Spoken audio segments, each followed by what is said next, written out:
The teachers of the law and the Pharisees sit in Moses' seat. So you must obey them and do everything they tell you. But do not do what they do, for they do not practice what they preach. They tie up heavy loads and put them on men's shoulders. But they themselves are not willing to lift a finger to move them. Everything they do is done for men to see. They make their phylacteries wide and the tassels on their garments long. They love the place of honor at banquets and the most important seats in the synagogues. They love to be greeted in the marketplaces and to have men call them rabbi. But you are not to be called rabbi, for you have only one master, and you are all brothers. And do not call anyone on earth Father, for you have one Father, and He is in heaven. Nor are you to be called teachers,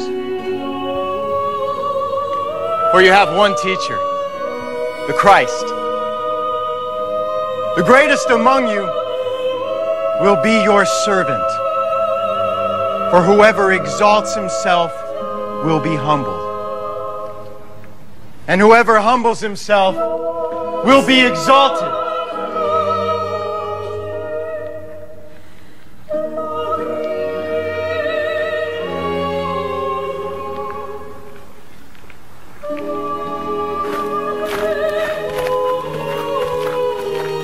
Woe to you, teachers of the law and Pharisees, you hypocrites! You shut the kingdom of heaven in men's faces. You yourselves do not enter, nor will you let those enter who are trying to. Woe to you, teachers of the law and Pharisees, you hypocrites! You travel over land and sea to win a single convert. And when he becomes one, you make him twice as much a son of hell as you are. Woe to you, blind guides! You say if anyone swears by the temple, it means nothing. But if anyone swears by the gold of the temple, he is bound by his oath. You blind fools! Which is greater? The gold or the temple that makes the gold sacred? You also say, if anyone swears by the altar, it means nothing. But if anyone swears by the gift on it, he is bound by his oath.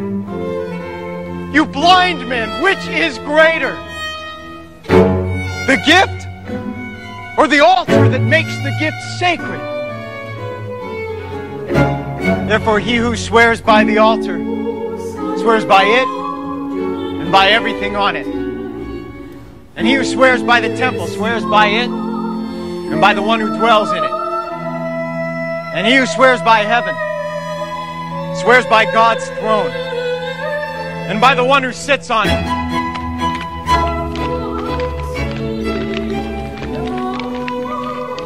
Woe to you, teachers of the law and Pharisees, you hypocrites! You give a tenth of your spices, mint, dill, and cumin. But you have neglected the more important matters of the law. Justice, mercy, and faithfulness. You should have practiced the latter without neglecting the former. You blind guides! You strain out a gnat, but swallow a camel. Woe to you, teachers of the law and Pharisees, you hypocrites! You clean the outside of the cup and dish, but inside they are full of greed and self-indulgence. Blind Pharisee! First clean the inside of the cup and dish, And then the outside also will be clean.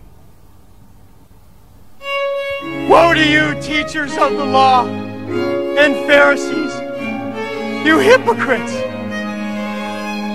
You're like whitewashed tombs, which look beautiful on the outside, but on the inside are full of dead men's bones and everything unclean. In the same way, on the outside, you appear to people as righteous, but on the inside, you are full of hypocrisy and wickedness. Woe to you, teachers of the law and Pharisees, you hypocrites! You build tombs for the prophets and decorate the graves of the righteous. And you say, if we had lived in the days of our forefathers, we would not have taken part with them in shedding the blood of the prophets. So you testify against yourselves that you are the descendants of those who murdered the prophets. Fill up then the measure of the sin of your forefathers. You snakes! You brood of vipers! How will you escape being condemned to hell?